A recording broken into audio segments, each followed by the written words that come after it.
Mi exnovia me decía que quería llegar virgen al matrimonio y presumía de tener buenos valores, pero terminó engañándome, quedó embarazada de otro y, cuando él la abandonó, quiso volver conmigo.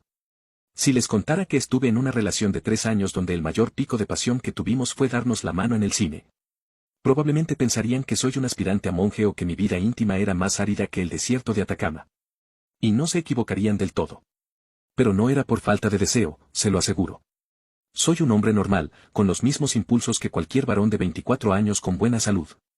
La historia es un poco más compleja y tiene nombre, Valeria. Ella poseía una, llamémosle, filosofía de vida inquebrantable. Insistía con una seriedad digna de un tratado ético en que su virginidad era un tesoro, un grial personal que debía custodiar bajo 7 llaves hasta el día de nuestra boda. No era una sugerencia, era una ley. No lo planteaba como un simple límite, sino como una especie de misión de la que yo, sin haberlo solicitado, formaba parte. Y yo, con la devoción de un santo patrón de la paciencia y un enamoramiento que bordeaba la ceguera total, no solo respeté su decisión, sino que la defendí. Mis amigos me miraban como si me hubiera unido a alguna secta extraña, pero yo estaba convencido. Me repetía constantemente que no tenía nada que ver conmigo, sino que era una promesa que se había hecho a sí misma desde pequeña, una cuestión de pureza y valores que trascendía lo meramente físico. Quiero que nuestra primera vez sea el inicio de nuestra vida juntos, no solo una parte de nuestro noviazgo, decía con los ojos brillantes. Y yo, ingenuo de mí, no solo le creí, sino que me convertí en el guardián de su tesoro. Alerta de spoiler, el tesoro no era tan valioso como pensé, o al menos yo no tenía el mapa correcto. Entonces, ¿cómo luce una relación de 3 años sin intimidad? Sorprendentemente normal desde fuera. Éramos esa pareja que los padres de ambos adoraban. Hacíamos maratones de series, cenas familiares donde nos presentaban como la parejita ideal y escapadas de fin de semana a pueblos cercanos. Sobre el papel, éramos perfectos. Nos veían como un equipo. Nadie sospechaba que, debajo de esa imagen de estabilidad, existía un vacío que nunca terminaba de llenarse. Pero, claro, la biología es la biología.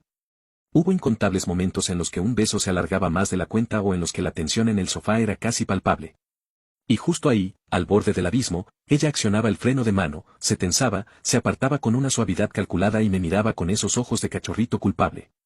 No, mi amor, por favor, no lo ensuciemos. Esperemos, susurraba. Ensuciemos. Como si mi deseo fuera una mancha de grasa en su impecable mantel blanco. Era una jugada tan ensayada que con el tiempo aprendí a anticiparla. Y yo, como un soldado leal, siempre retrocedía, porque mi mentalidad era clara, no estaba invirtiendo en un momento de placer, sino en un futuro. Un futuro que ella pintaba con todo lujo de detalles, la casa con un pequeño jardín, nuestro primer perro, un Golden Retriever, por supuesto, y una vida juntos que comenzaría de la manera correcta. Todo dependía de que yo consiguiera un trabajo estable al terminar la carrera. Ese era el boleto dorado, la llave que por fin abriría la puerta del tesoro. Ella me vendió también la idea de que nuestro sacrificio nos hacía más fuertes y más especiales que el resto, que llegué a sentirme orgulloso de ello. Lo repetía como un mantra cada vez que la frustración me mordía. Con esa certeza, Daniel vivió durante 3 años, convencido de que estábamos construyendo algo indestructible. Creía que estábamos en la recta final de nuestra maratón de paciencia, pero como en toda buena tragedia, el guión tenía una sorpresa guardada. El cambio no fue un terremoto, sino una gotera, lento, sutil, pero constante. Nuestras rutinas, esas que antes ella llamaba nuestro rinconcito seguro, de repente pasaron a ser monotonía. La noche sagrada de pizza y película de los viernes ahora venía acompañada de suspiros y miradas perdidas en el móvil. Mis chistes, que antes le sacaban carcajadas, apenas recibían una sonrisa forzada. Valeria se estaba volviendo gris, distante, como una radio que pierde la señal poco a poco. Y yo, en lugar de enfrentar la interferencia, subía el volumen, convencido de que era solo una mala racha. Entonces, una noche, la gotera reventó la tubería. Estábamos en su auto después de una de esas cenas silenciosas que parecían eternas cuando soltó la bomba. Necesito un par de semanas para aclarar mis ideas, dijo mirando al frente, sin atreverse a cruzar su mirada con la mía. Me soltó todo el discurso de manual, se sentía estancada, no sabía qué quería de la vida, necesitaba espacio para respirar. Cada palabra me caía como un ladrillo, pero lo peor fue la incertidumbre que dejaba entre líneas. Mi primer pensamiento, el más obvio y aterrador, salió de mi boca antes de poder frenarlo. ¿Hay alguien más, Valeria? Solo sé honesta. Fue entonces cuando se giró, me miró a los ojos con una convicción que podría haber engañado a un detector de mentiras y me lo juró. No, Daniel, por supuesto que no. ¿Cómo puedes pensar eso de mí? Esto es un problema mío, no tiene nada que ver contigo. Y yo, como un tonto, le creí. ¿Cómo no iba a hacerlo? Era Valeria, la chica de los valores inquebrantables, la que había construido un castillo de pureza a nuestro alrededor. Sentí alivio. Le dije que entendía, que se tomara el tiempo que necesitara, que yo estaría ahí para ella. Manual del buen novio, página 1. Le di su espacio, convencido de que volvería con las ideas claras y lista para seguir construyendo nuestro futuro perfecto. Los primeros días de esa pausa fueron un infierno silencioso. Me repetía a mí mismo que estaba haciendo lo correcto, que una relación fuerte podía soportar un par de semanas de introspección, pero la ansiedad era como un nudo en el estómago que no se deshacía. Dormía poco, comía mal y revisaba el celular como un adicto esperando un mensaje que nunca llegaba. Mi amigo Andrés, que me conoce mejor que nadie, no soportaba verme caminar en círculos por mi apartamento como un león enjaulado. Una noche simplemente apareció en mi puerta. Suficiente, me dijo, te estás pudriendo aquí dentro. Vamos a tomar algo a un sitio nuevo donde no haya fantasmas. No tuve fuerzas para negarme. El bar era exactamente lo que prometió, oscuro, ruidoso y tan impersonal que era perfecto para desaparecer entre la multitud. Gente riendo, vasos chocando, música de fondo que apenas se distinguía. Mientras me abría paso hacia la barra para pedir, con la mente todavía a kilómetros de distancia, algo me llamó la atención, un movimiento de reojo y nada más. En un reservado al fondo, apenas iluminado, vi una silueta familiar. Luego una risa cristalina y genuina que no había escuchado en mucho tiempo. Era ella, era Valeria, y no estaba aclarando sus ideas sola. Estaba inclinada hacia un tipo, un desconocido con pinta de artista bohemio, y colgaba de cada una de sus palabras. La intimidad entre ellos era tan densa que casi se podía tocar. Él le acarició la nuca mientras le susurraba algo al oído y ella se echó a reír de nuevo. Esa risa fue como una puñalada. Era la risa que yo extrañaba, la que intentaba arrancarle con mis tonterías, pero el chiste ya no era mío. Y entonces, para sellar la traición, se besaron. No fue un beso robado ni un error por embriaguez, fue un beso largo, apasionado, de esos que ves en las películas justo antes de que aparezcan los créditos. Allí estaba la dama de la pureza tomándose su tiempo para pensar. El ruido del local se desvaneció. El aire se me fue de los pulmones. No sentí rabia, no al principio, solo un frío paralizante, una claridad horrible. Mi cerebro se puso en piloto automático. Saqué el móvil con una mano que sorprendentemente no temblaba. Enfoqué. Clic. Necesitaba una prueba, no para ella, sino para mí, para que a la mañana siguiente no intentara convencerme de que todo había sido una pesadilla. Guardé el teléfono, me di media vuelta y salí de allí, dejando a Andrés con 2 cervezas en la mano y una expresión de total confusión en el rostro. El camino a casa fue un borrón. No recuerdo haber caminado. Solo sé que de repente estaba sentado en el borde de mi cama en silencio, con el zumbido del bar todavía en mis oídos. El teléfono me pesaba en el bolsillo como un ladrillo. No sentía la necesidad de llorar ni de romper cosas.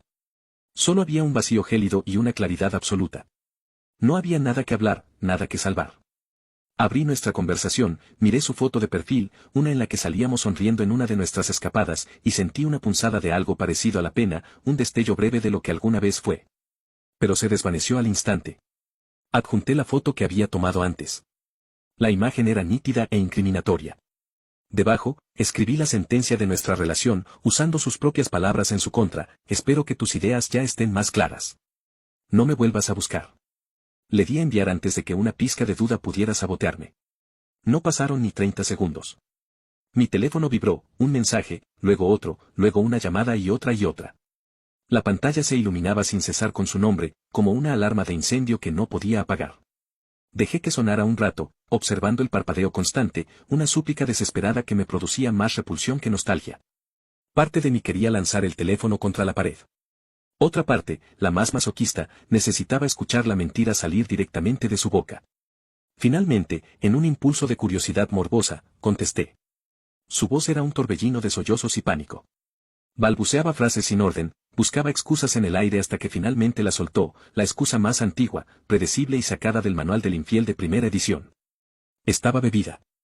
Me sentía sola y él se aprovechó de mi confusión. Fue un error horrible, pero no significó nada. Tú eres a quien amo. La escuché en silencio y no pude evitarlo, me reí. No fue una risa de alegría, ni siquiera de alivio. Fue una risa corta y amarga, la que te sale cuando te das cuenta de que has estado esperando 3 años por un tesoro sagrado. Solo para descubrir que la guardiana del tesoro te ofrece la excusa más barata y reciclada del planeta. Era un insulto no solo a mi paciencia, sino también a mi inteligencia. Sin decir una palabra más, mientras ella seguía suplicando al otro lado de la línea, colgué. El silencio que siguió fue el sonido más liberador que había escuchado en mucho tiempo. Por primera vez en años no tenía nada más que decirle. Bloqueé su número, sus redes sociales, todo. Las siguientes semanas fueron un extraño purgatorio. Los primeros días fueron los peores, llenos de una rabia sorda y la sensación de haber perdido 3 años de mi vida. Pero, sorprendentemente, el silencio por su parte fue un bálsamo. Asumí, con una mezcla de alivio y asco, que estaría intentando que su error se convirtiera en algo serio con el tipo del bar. Y la verdad es que me daba igual. Me forcé a reconstruirme. Volví al gimnasio, me centré en mis estudios como nunca y retomé a mis amigos, esta vez sin sentirme culpable por no estar pegado a ella. Fue en una de esas salidas que conocí a Elena. Nada serio, solo una chica divertida e inteligente con la que podía hablar sin filtros, sin tener que caminar de puntillas alrededor de valores y promesas. Era refrescante, como abrir una ventana después de años respirando aire viciado. Y justo cuando empezaba a sentir que la herida estaba cicatrizando, sonó mi timbre. Una tarde, sin avisar. Al mirar por la mirilla, sentí un escalofrío, era ella, Valeria. Sabía que no podía dejarla entrar. Mi apartamento se había convertido en mi santuario y no iba a permitir que lo contaminara con su drama. Abrí la puerta solo lo justo. Salí al pasillo y la cerré a mi espalda. Se veía ensayada. Tenía los ojos enrojecidos y una expresión de mártir cuidadosamente colocada, como si hubiera practicado frente al espejo. Me soltó un discurso digno de un Oscar, un monólogo sobre cómo yo era el amor de su vida, su ancla, su norte, y cómo había cometido el error más grande que una mujer podía cometer. Mientras yo la rechazaba con la calma de un cirujano desarmando una bomba, escuché el clic de la puerta a mi espalda. Elena, que estaba de visita, asomó la cabeza. ¿Todo bien?, preguntó ajena a la telenovela que estaba a punto de estallar. Fue como si la hubieran electrocutado. La cara de arrepentimiento de Valeria se desvaneció al instante, reemplazada por una máscara de furia y celos puros. El interruptor de la locura se activó. Señaló a Elena con un dedo tembloroso y luego a mí, y su voz subió varios decibelios rebotando en las paredes del pasillo. Así que era esto. Por eso me desechaste. ¿Cuánto tiempo llevabas viéndote con esta persona a mis espaldas? Después se giró hacia mí y las lágrimas de cocodrilo empezaron a brotar perfectamente sincronizadas mientras gritaba, y yo sintiéndome culpable. Tú eres el traidor aquí. Eres un mentiroso. Pero el Daniel que esperaba pacientemente ya no existía. Ese tipo se había quedado en el bar, congelado frente a una escena de traición. La miré fijamente, sin una pizca de la antigua compasión. Con una voz fría y cortante que hasta a mí me sorprendió, le respondí, la diferencia, Valeria, es que yo estoy con ella siendo un hombre soltero. Tú estabas con él mientras eras mi novia. No intentes compararnos. Tú eres la desleal. Yo solo estoy siguiendo adelante. El golpe dio en el blanco. Se quedó boquiabierta. El guión se le había acabado. Empezó a balbucear una respuesta incoherente, pero tú no puedes. Yo te amaba de verdad. Esto no es. No la dejé terminar. Me di media vuelta, le hice un gesto a Elena para que volviera a entrar y le cerré la puerta en la cara, cortando su quejido a la mitad. El sonido seco del cerrojo no fue solo el final de la conversación, fue mi punto y final definitivo a nuestra historia. Después del espectáculo en el pasillo, pensé que finalmente había tocado fondo y que me dejaría en paz. Creí que ese portazo había sido el cierre definitivo, que ya no quedaba nada más que pudiera sorprenderme. Pero la historia, al parecer, aún tenía un capítulo más retorcido guardado. Unos días después, Andrés me llamó. Su tono era distinto, no era el típico vamos por unas cervezas. Me citó para tomar un café en persona. Hay algo que necesitas saber, me dijo. Y la seriedad en su voz me puso en alerta inmediata. Nos sentamos en una mesa apartada, lejos del ruido. Andrés no se anduvo con rodeos. Me miró fijamente y soltó la primera bomba. Daniel, Valeria está embarazada. La noticia me cayó como un yunque en el pecho. Mi primer pensamiento fue un torbellino de emociones confusas. Pero antes de que pudiera ordenar nada en mi cabeza, Andrés continuó. Y lo que dijo a continuación fue lo que hizo que todas las piezas del rompecabezas cayeran en su sitio con un clic asqueroso y nauseabundo. Resulta que el silencio de radio de Valeria durante esas semanas no había sido por respeto a nuestra ruptura, nada de eso. Había estado a toda máquina intentando que su aventura sin importancia con el tipo del bar se convirtiera en algo serio. Jugaba a la casita feliz con su nuevo galán, como si nuestra relación nunca hubiera existido. Pero su guión de comedia romántica se fue al traste cuando, al parecer, un par de náuseas matutinas la llevaron a hacerse una prueba de embarazo. Y bingo, positivo. Y la reacción del artista bohemio, el hombre por el que había tirado 3 años de relación a la basura, fue predecible hasta el insulto. Le soltó el clásico "no estoy listo para ser padre", la bloqueó de todo y desapareció del mapa más rápido que un mago en un truco barato.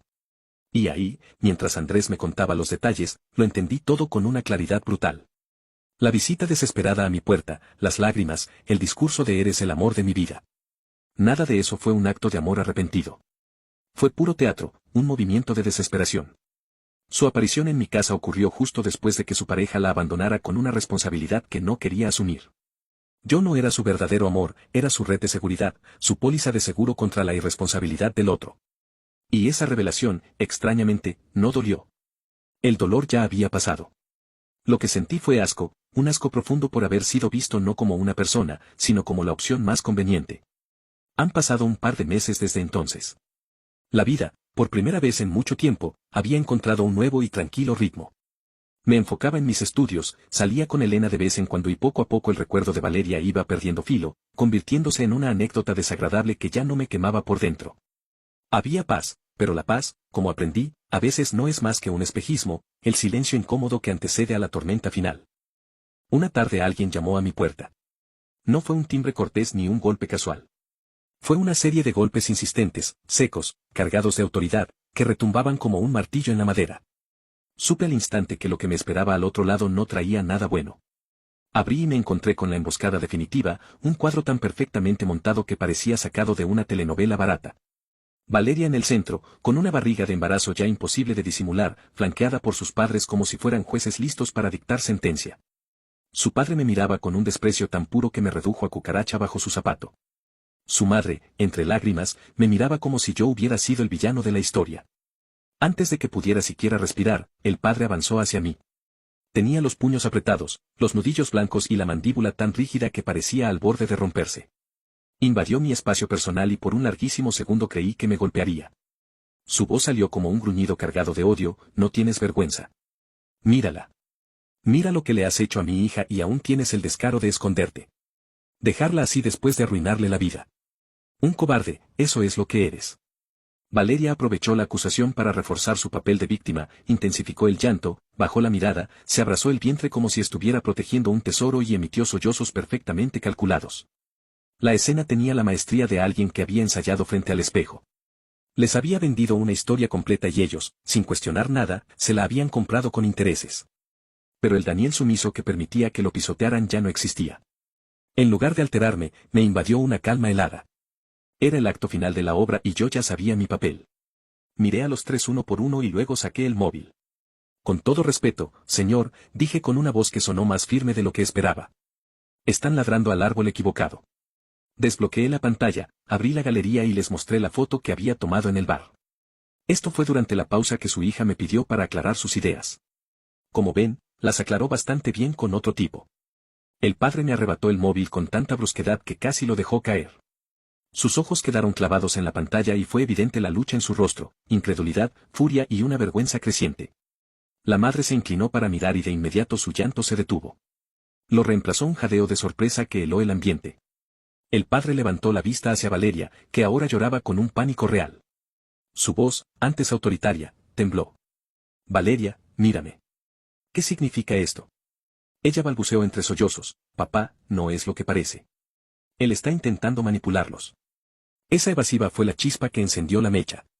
La madre, hasta entonces en silencio, intervino con una voz rota pero contundente: "Valeria, tu padre te hizo una pregunta. Responde".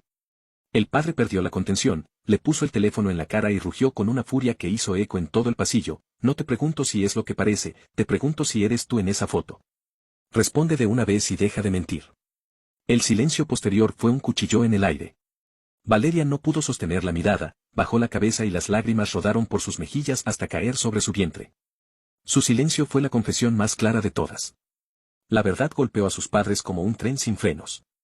Vi en el rostro del padre cómo la furia se mezclaba con una decepción que era un abismo. Se giró hacia ella con la voz quebrada de dolor: "Tus mentiras casi hacen que golpee a Daniel", señaló con rabia. "Casi cometió una locura imperdonable por tu culpa. ¿No te da vergüenza? ¿Qué decepción más grande eres?". La madre, con una expresión helada, la agarró del brazo con una fuerza que no parecía humana. "Nos vamos a casa ahora. El padre me devolvió el teléfono con la mano temblorosa y el rostro hundido en la humillación. Hijo, perdóname, no teníamos ni la más remota idea. Lo siento muchísimo, dijo antes de girarse para marcharse. Y así, entre los dos, arrastraron a una Valeria derrotada, vencida y avergonzada. Para ellos había sido una caída brutal. Para mí, el cierre definitivo de una historia que nunca debió alargarse tanto, pero que al fin se cerraba con un portazo. Actualización. Han pasado ya varios meses desde aquella tarde en la que vi a la familia de Valeria alejarse por el pasillo. Y siento que les debo un desenlace, porque a mí tampoco me gusta cuando los chismes se quedan a medias. Para quienes me dejaron mensajes criticándome o juzgándome de misógino por haber querido a Valeria solo porque era casta, les aclaro, mi afecto por ella fue genuino. La habría amado igual aunque no lo hubiera sido, pero su deslealtad fue imperdonable. Siguiendo con la actualización, debo contarles lo que fue de Valeria. Como siempre, la última pieza del rompecabezas me llegó a través de Andrés. Sí, Andrés lo sabe todo, no me pregunten por qué ni cómo. El caso es que me citó para un café y tras hablar de trivialidades me lanzó la bomba. Me contó que Valeria no pudo soportar la humillación. La escena en el pasillo con sus padres no quedó ahí. En familias como la suya, los secretos duran menos que una cerveza fría en verano. Bastó con que un par de tíos, vecinos y conocidos se enteraran para que la historia empezara a rodar sola, amplificada con cada boca que la repetía. Pasó de ser la hija de los valores puros a convertirse en la protagonista de un chisme vergonzoso que la dejaba sin refugio. Donde antes recibía elogios y sonrisas, ahora solo encontraba miradas incómodas y cuchicheos. Su reputación se desmoronó tan rápido que no le quedó otra que alejarse de todo. Dejó los estudios, se apartó de su círculo y poco a poco se fue borrando de la vista de todos. Simplemente se esfumó de la vida social. ¿Yo qué sentí al enterarme? Ni lástima ni tristeza. Lo que sentí fue alivio, puro y duro, como si me hubiera quitado una mochila llena de piedras que cargué durante 3 años. Y me sentí así porque entendí lo cerca que estuve de arruinar mi vida. Estuve a solo un sí de atarme para siempre a alguien que nunca me vio como pareja, sino como un plan B, como su red de seguridad cuando el resto le fallara. La lección fue brutal, pero clara. Detrás de los discursos solemnes y las promesas sagradas suele esconderse lo más simple y egoísta. Ahora, cada vez que alguien presume demasiado de sus grandes valores, reviso instintivamente si todavía tengo la cartera.